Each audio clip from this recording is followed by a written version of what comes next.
કર્મનું બંધન આચરણથી નથી.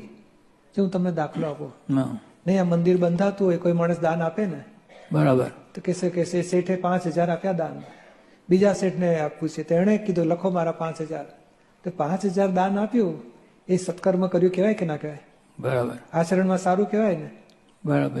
ખાનગીમાં પેલા શેઠને પૂછીએ ને, એ શું કે છે, આ ટ્રસ્ટી મંડળમાં અમારે વેવાઈ હતા ને એટલે પૈસા આપવા, પૈસો એ ના આપવું આલો.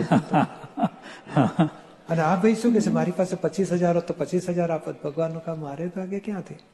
બોલો, આચરણ બંનેનું 5,000 સરખું છે ને? આનો ભાવ જુદો હોઈ શકે કે નહીં? હવે ભાવ એ કર્મ બંધન છે, આ ક્રિયા એ કર્મ બંધન નથી. ક્રિયા તો ગયા ભાવમાં ભાવ કરેલા એના ફળ રૂપે આવી છે. આજે ભાવ કરે છે પૈસો આપવા જેવો નથી, એનું ફળ આવતે બહુ, આજે બી નાખ્યું ફળ આવતે બહુ ઉગશે, પૈસો છૂટશે નહીં ભાઈથી. મંદિરમાં જશે ને, પોકેટમાં હાથ નાખશે, પછી કહેશે આટલા બધા સિક્કામાં આપણો સિક્કો ક્યાં જડશે? ના નાખે, પૈસો છૂટે જ નહીં ને. કેમ? તો કે લક્ષ્મી ઉપર અંતરાય પાડ્યા, અપાય નહીં ભગવાનમાં, અંતરાય પાડ્યા.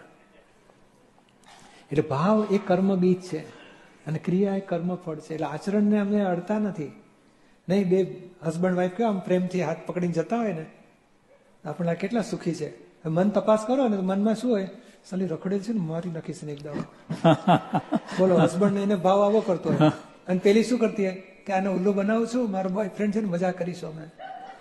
બોલો, હવે બોલો, ભાવ માણસના કેવા હોય ને આચરણ કેવા હોય? એટલે આચરણ તો માણસની વેલ્યુ જ નથી. આચરણ તો લાકડા ભેગું પૂરું થશે. ભાવ આવતા ભાવનું કર્મ બંધનનું કારણ છે.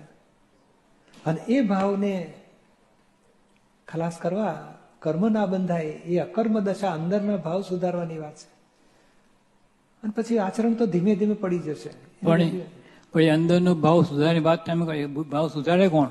એ જ્ઞાનીનું કામ છે. પ્રેરણા જે ભગવાનની જે મળતી હોય, જે પ્રેરણા પ્રમાણે એનું બધું જે ભાવ આવતો હોય, એ ભાવનો આધાર શું? કોઈ માણસ, એનો આધાર કયો છે? એનો આધાર જ્ઞાન છે. માણસ પાસે કયા પ્રકારનું, કયા લેવલનું જ્ઞાન છે ને, એ પ્રમાણે એને ભાવ થાય. નહીં, અહીંયા પૈસા પડ્યા હોય ને, 500ની નોટ પડી હોય તો કોઈક જુએ ને, કોઈ જોતું નથી ને, કહેશે ધીમેથી ઉપાડ લે. અને બીજો કોની છે, પાછી આપી આવો.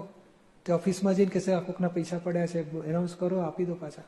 બોલો, બેવને દેખાય સરખું, બેવને ભાવ જુદા થાય. એનું જ્ઞાન છે ના, કોઈનો પૈસો ના લેવાય, એ જ્ઞાન પ્રમાણે એને સવડા ભાવ થાય છે.